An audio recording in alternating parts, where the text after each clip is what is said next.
There was once a world of perpetual drizzle, and just beyond the first glimmering leaves of the horizon of this dim and dappled world there was the Enchanted Forest. They say that the forest has a soul, a consumer force who reigns over the tree trunks, spreads the green kingdom. But few knew the truth. The nurturer of the forest's life been, as one the Princess Elyra, the born daughter of the nature. It could therefore be said that Elyra existed in symbiotic relationship with her realm. She had silky silver hair as night, green shiny eyes like the emerald, and a voice that could rouse the old trees. She could command animals, call water with a finger, and sing the dying out of wounds. Yet Elyra was not free. She was cursed to remain in the forest, while being given the gift of eternal life, a damned eternity in the forest. One sad day there was young knight, whose name was Kaelin, on a whim decided to take our path through the forest. The man was exhausted and injured, after a vigorous fight, has retreated to shelter behind the large trees. And as he stumbled and fell to the ground, a warm glimmering glow surrounded him. Elyra materialized in front of him in the full get-up and sung over him, and his wounds were healed. That's why when Kaelin woke up he was amazed by her beautiful appearance, and the fact that she looks friendly at all.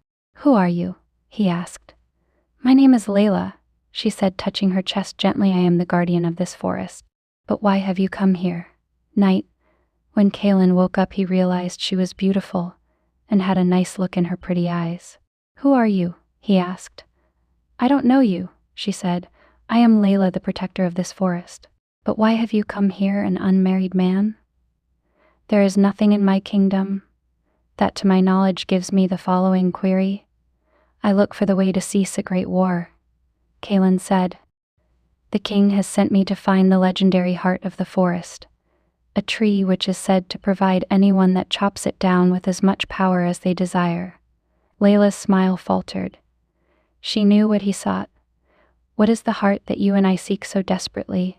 And without it, all will be lost, including the woods and everyone in it." Despair filled Kaelin's eyes. "Then my quest is in vain. If not, my people will be suffering from one conflict after another." Elyra saw it and fell into contradictions of her own, the hold of a man who wants to be with her. For centuries she was afraid of, and dreamed of shifting to the larger world which extended beyond the great forest she inhabited. Yet she knew her duty. "I cannot give you the heart," she replied, and adding after a pause, "but there might be something else I can do for you. See, I'll help you learn the art of peace, for trying to solve the war wounds not with violence but wisdom, unity." Elyra was teaching Kaelin for several weeks. He knew she wanted to explain purpose of life to him, so she taught him that even predator and prey were not so different, and that they worked in tandem to keep the environment healthy. She showed him lullabies for angry moods and ceremonies for making connections. At the same time it nurtured their friendship. The two protagonists, Kaelin and Elyra, learned to appreciate in each other strength tempered with grace in the first case and courage with determination on the second case. Still, both understood that they only have limited time together with each other. On last night Elyra presented Kaelin with the refined water of the forest in a crystal vial. "Let this be used to fix the cracks," she said. "However, the keynote that I made sure that he promised me and swore not to allow any of the then forbidden vices such as greed or ambition to spoil it." "I swear it," Kaelin vowed. Kaelin stopped to leave, then suddenly turned to her. "Come with me, Elyra. It may be said that you deserve to see the world beyond these trees." Layla's heart actually throbbed, however she said no firmly.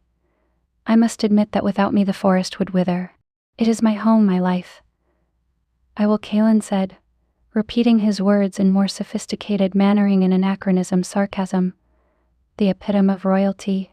Kaelin could only say, "I will smuggle a way to get you out." She watched as he went into the horizon, but she knew the hope she had was marred by her own curse. Years went by and Kaelin's kingdom became prosperous. The drive of the vial depulsed the bad energies of the land, and Kaelin rose to be a wise and fair king. But he never forgot Elyra.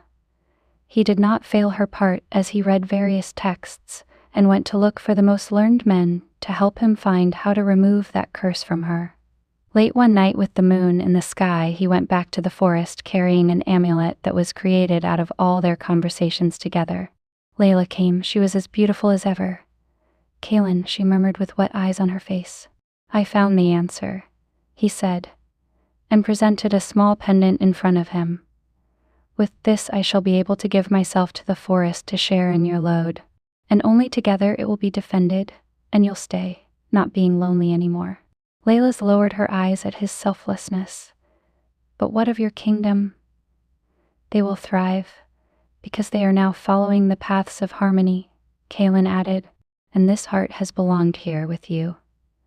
The light that came out of the talisman proved to help the forest breathe in relief. The curse brightened, Layla here, freeing the forest's magic and chain linking their destinities. Side by side, they are protected, the enchanting forest becoming the icon of love and the heroine's devotion, and the significance of the people's unmeasurable strength in one.